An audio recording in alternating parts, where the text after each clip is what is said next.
Good morning. Good morning. I hope everybody's doing okay. It has been a while, a long while, a lot longer than I ever intended it to be. But I appreciate everybody who has understood and has continued to contribute to helping these families get their loved ones' faces out in that spotlight.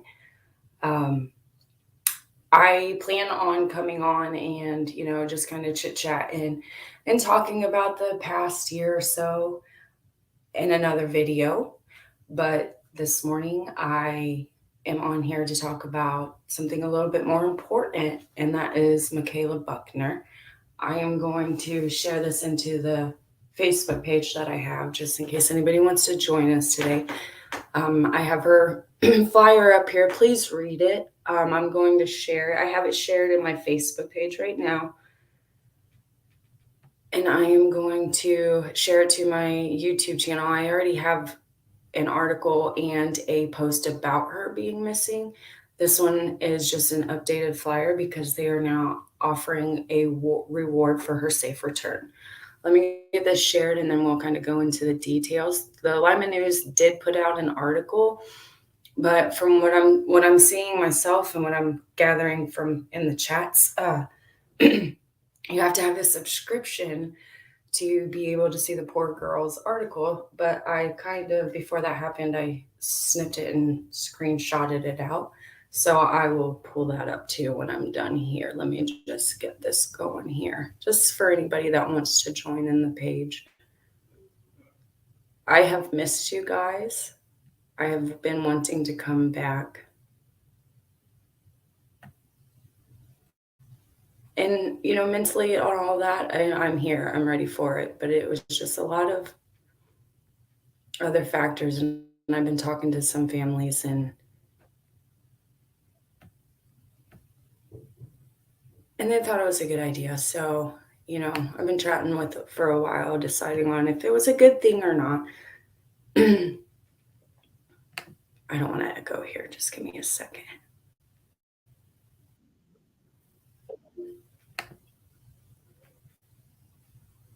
I kind of woke up with a tickle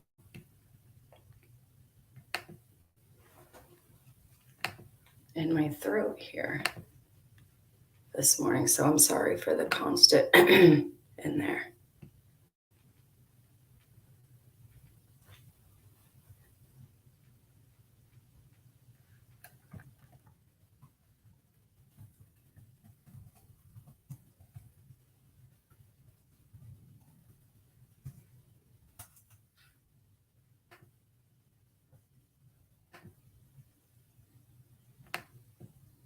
But it feels good to be back and helping and getting the faces out there, the cases, their lives. It feels good to be back up here and helping. I did get a chance to talk to Makayla's. Where are we? There we go. Some of Makayla's family. So, that's kind of what I've been waiting on. I kind of like to operate and get some kind of okay. I'd never just want to run up here. And the family were like, what are you doing? So I did get a chance to reach out and kind of get the okay to come up here and be doing this. While that's up here, I'm going to read the article and then I'll show it for you here to kind of give a little bit of detail on what was put out. Okay, here we go. Actually, let me just show it for you too.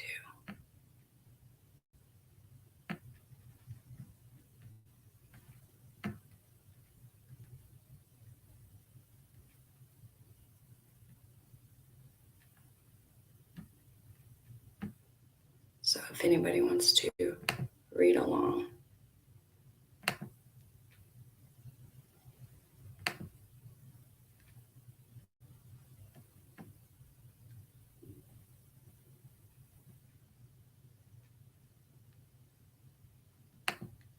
Oh, it's not letting me share.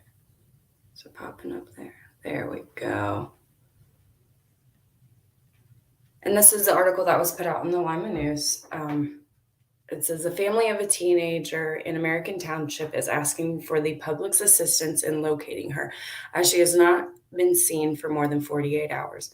Makayla Buckner, 16, was last seen Thursday morning, which would have been December 28th. According to the family's home security system, Buckner exited the home at 9:10 a.m. According to her mother, Jennifer Johns, she took no ID with her, only her laptop and cell phone.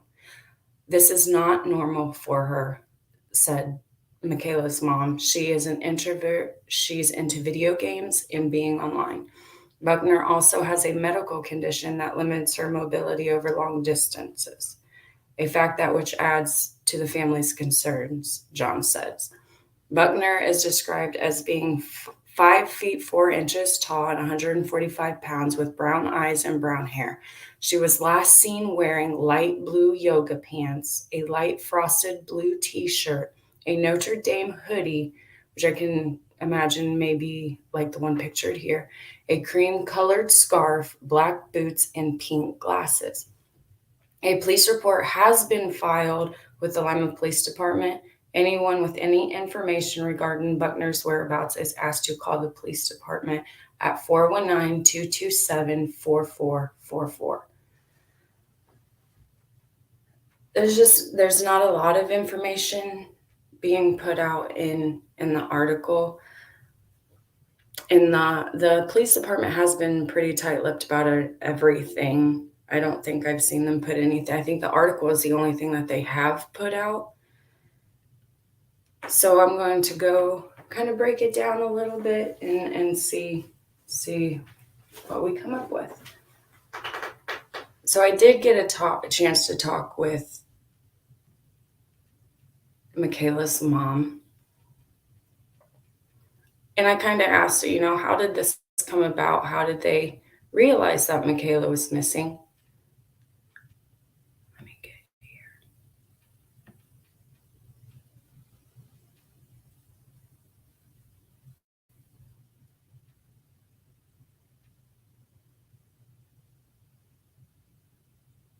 And by all accounts, it seemed just like a normal day. I'm assuming they were both at work. And when her dad got home, he made the phone call to her asking if she had seen Makayla, heard from Makayla.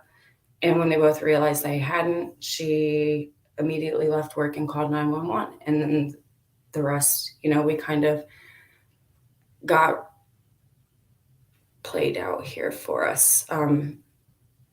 She said that she has been tried to be in contact with the police department, and she's just getting little to no response. I don't think she's gotten a response as of when I've talked to her, which I understand. I don't want to go too hard on the PD because, being tight-lipped sometimes means that they are doing their job and they have, information that we just cannot be privy to. And I understand that completely. But I also believe that, families should know enough to where, they're not out here feeling like this and letting the public know also, if that makes sense.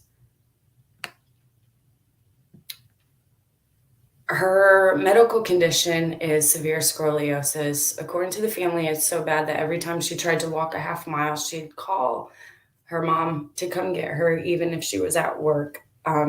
They are just very adamant.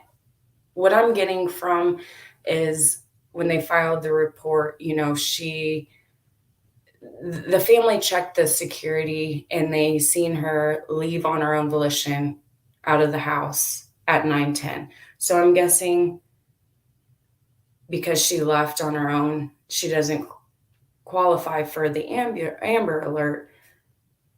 Personally, my opinion, I feel with her medical condition and the way she, left the house, I think that it's very important. I'm going to show you the area around here. There are just so many quick getaway if she did, even by her own accord, get into that car. The way and the talk is going is, she gamed online. Like her parents said, she was an introvert. She did a lot of things online. And the kind of the vibes are that maybe somebody lured her into that car. And it's been 5 days now, and the family's worried. We're growing worried as a community. I think we can all come to terms that if she got in the car with somebody, that person was not her friend when she got in that car. And time is of the essence. And me personally, as a mother and as a part of this community, I just feel like more could be done. I took a drive down there, and I'll pull up a video for you too. I just kind of wanted to see, it's a dead end road at the end here. I actually used to work, well, Temple Christian over here was, I would go to teen worship there. I think it was every Wednesday or Thursday night. We would go for worship. But this here is Mandolin Drive. And this building back here at the dead end, I used to work for them. They're Champaign Residential. It's a facility, home-to-home care, group care for mentally developed people that need help throughout their day to day. I used to be a CNA. So I used to take this road every time I needed to go into the office. I used to spend time in that church down here to the left of your screen, Shawnee Properties of Lima. I used to spend some time there. So I'm very familiar with the area. If you continue down Brower Road going this way, you'll have the Chiefs Supermarkets, McDonald's, anybody, and then you have our correctional facility here. And 65 is a major road. You keep taking that, you hit Blue Lick, and you're right to 75. There's just so many quick getaways. That's why I just think that an Amber Alert would have been of the utmost importance, because you go down Brower Road here to Edgewood, and you come down Cable Road over here. You make a right turn there, and you're out. You've made it. You come over here, and you can hit 30, and then from 30 on, you have Indiana over here. It's just a clean. Or if you want to go 75, up towards Toledo, you have Beaver Dam, Bluffton. It's just a major. I just feel like it's right in that sweet spot. But as far as Mandolin Drive itself,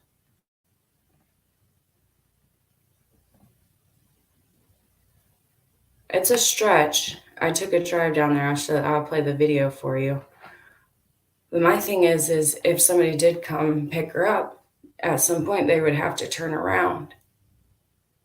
And as you can tell, there's a lot of houses. Like in the video I took, you can see where it's a populated area of houses very close together and what have you not. But I also see how easily somebody could have seen something and how easily somebody could not have seen something. There'd be many times, we're all sitting in our house and a whole life could pass by, and we wouldn't have known. So I don't want to be too harsh on anybody, but my thing is they would have had to have turned around. So maybe that day you looked out the window and you seen somewhere a car turning around, just anything like that. But this is kind of the area, through here, through these wooded areas. It's like a little creek on each side. And I show that in the video. We come down here in Champaign Residential, we turn around and we go back towards. But I just wanted to show, it looks like a little stretch here, but it is quite a walking distance. If you're out there and you're standing there, it is quite a distance to walk, even just that little stretch there. I mean, and then from here, anywhere you go are stretches. It's a community, but it's long road stretches. And anywhere major, like I said, she would have had to walk all the way down Briar Road to get to Northwest Street here. She would have had to walk all the way down, hit Edgewood, to get to anything major here. Here we have the mall or the major mall. And then let's say, they did want to come up and travel down here. This is our what we call a fast food strip. This is Elida Road. You take Elida Road, and again, you 309, you head out, and you're Elida, Delphus, Beaver Dam, Indiana.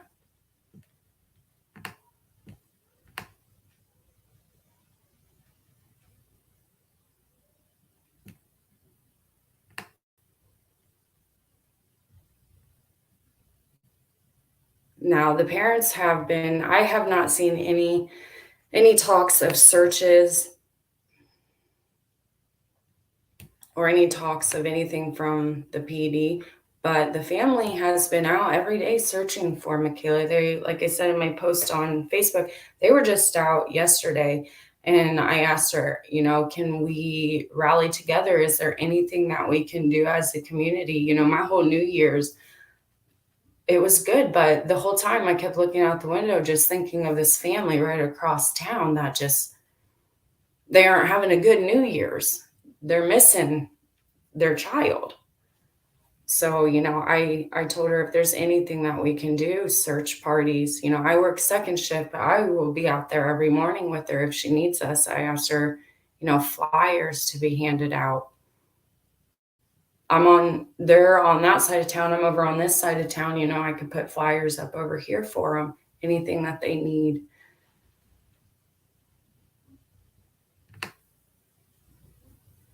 She just didn't vanish. I know that much. And I get the whole, but she was 16, she was not 18.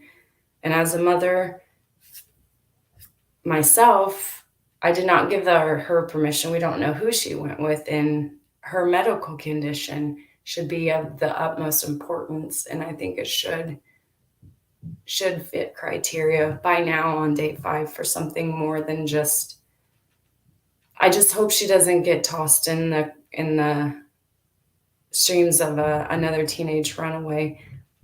I'm strong vibes from the family that is just that's not what it is. She took her cell phone and her laptop, but she did not take any of the chargers with her. And according, that makes her family. That makes me. I bet it makes you feel like, she didn't plan to be gone very long. She didn't take anything else with her. If I were planning to run away, I think it would take, especially if I had that amount of time, to just leisurely walk out the door, not have to worry about mom and dad coming home anytime soon. I would pack up a few things and go, I would imagine. That's just me. I'm just saying, you can never really know. You don't know until you. But according to family, according to the vibes are that she must have been planning on not being gone that long. They have talked to all of her friends in town, everybody that they can on their own. Like I said, they're doing this on their own. Last night when I was talking to them, she said it's just hard going down the same routes, going down the same roads. She doesn't know what to do. And there are plenty of people out there that do know how to put something like this together. So if you are, I think that that's what we should start doing. If we're waiting kind of to get a word back from the LP, I'm hoping that they respond to her, even if it's just picking up the phone calls and saying, I'm sorry, Miss Johnson, we just don't have anything right now, but we are trying and we are working. And sometimes, it's not enough, but it's just respectful. That's just my opinion.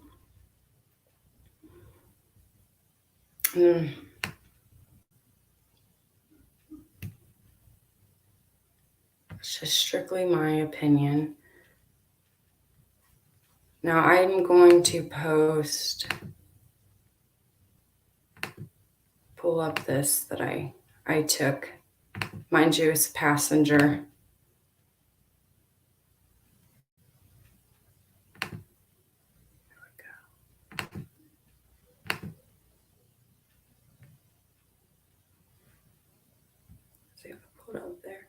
Just to, this is driving, mind you. But I just wanted to give everybody a sense of, the road and what's around there. There's no sound, so don't worry about that. We're turning on mandolin right now. And just pay attention to just how the stretch is. It doesn't look like that long of a stretch from the overview. But it is a nice, decent neighborhood. The houses are close together. It's just hard to imagine nobody didn't see anything. But again, I can understand how you're in your house, TV going, people going around. You have a whole life inside of there. You may not be paying attention to the life happening outside. But if by chance somebody's seen a strange car turning around that day, hey, that's a lead. That's something that matters and should be turned in. And this is Champaign Residential, but it's just a wide open. There's no way. If she was picked up, the car would have had to turn around somewhere. Even in Champaign Residential, if a weird car besides my car yesterday was in there turning around on Thursday, creeping around there. Just anything small like that. You never know. And there's the creek bed that I was talking about that runs across there. But that's the stretch there all the way back down. It's a nice little stretch.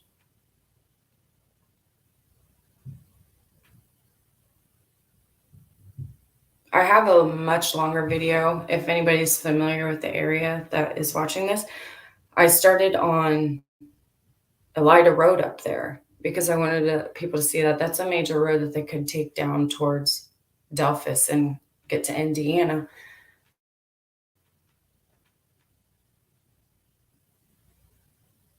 But yeah.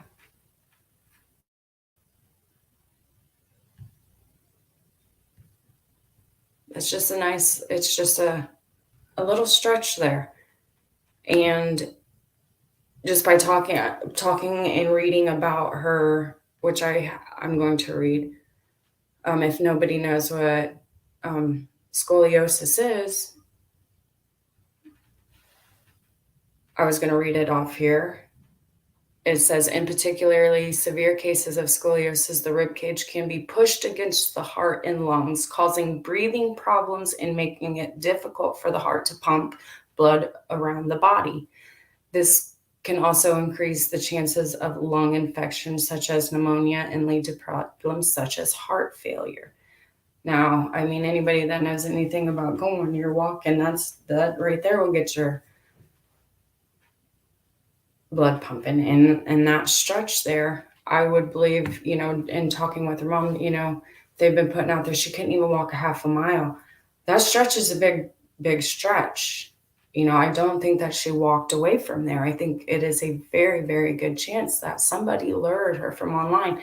And now there have been people talking about, the Apple, in getting into those things, and they are really, really having trouble. Her phone is off, her laptop is off. It hadn't been turned on. Again, she left her chargers at home, indicating to the family that she was coming back. She didn't plan to stay gone.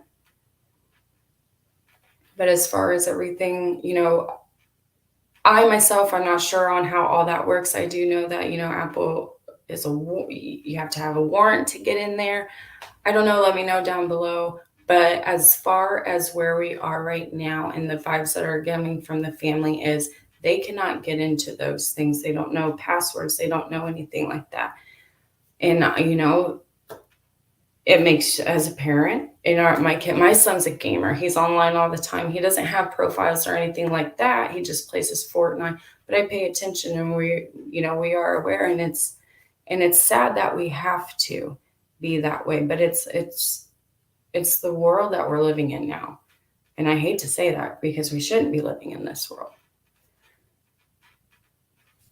So we do have talks about that stuff. And, even then, I was 16, you were 16. Don't act like you didn't keep stuff from, you didn't tell your parents everything.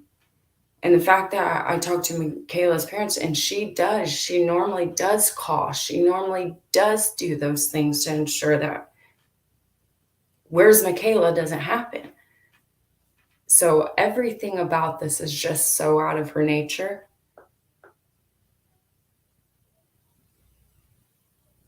In my opinion, and what I would put out there, that this is just not another runaway, and we should be paying close attention. And I hope that, the silence from the police department means that they are digging, that they are, maybe they're not going out and searching because they have a reason that we are not able to be privy to right now. And that is what I'm hoping and praying for, and not that it is just falling by the wayside. You know, if anybody out here can disagree, this stuff don't happen in Lima very often. I was talking to somebody yesterday. We get toddlers, getting loose and run around, and it'll go out. There was a toddler on Pierce Street, so Street, and usually they get found and back home. And I told earlier last year, around this time, I believe it was, excuse me if I'm wrong, we had a boy missing. I think he was from Dayton or Columbus. He wasn't here, but he was up here and he was missing. And unfortunately, they found his car wrecked with him deceased inside of it. And so we don't really have this happen here too often. So I hope that we are taking it serious for the family's sake, for Makayla's sake. She needs to come home. And we got to have answers coming in. And, not so much when I say us, not us as a community, not us as people on the outside, but if anything, for the family's peace of mind, something to ease them right now. Even if it's just picking up the phone call and answering her back. This is the poster I will be putting out from now on until, if there is an updated one, this is approved by the family. There is a reward going out for her safe return. She did not just vanish. Somebody out there knows something. I know what it's like to be young and not want to snitch or tell, or friends have their secrets, I think this is a secret, if you're holding on to it, that Makayla would very much love for you to tell. If you don't feel comfortable telling police or parents, you can send me. Everything goes to them. I would never tell your name if you didn't want it out there. They don't need to know it. They just need to know your information. So even if you want to call the police department as an anonymous tip, you don't have to leave your name. Just leave the information and see if they can figure it out from there. Anything. That's a dead-end road down there. They would have had to turn around. Anything in your mind, weird car turning around, pulling into a weird driveway, anything. Because they're going off very, very little right now.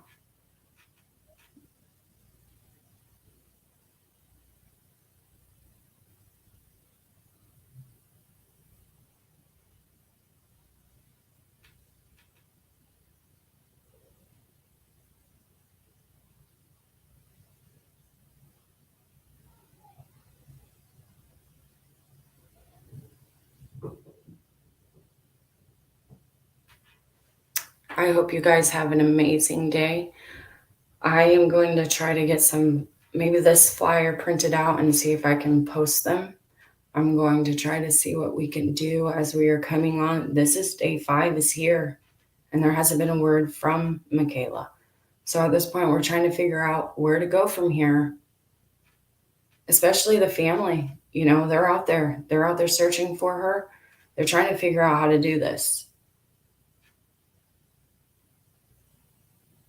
So I hope as a community we can come together and kind of put something together.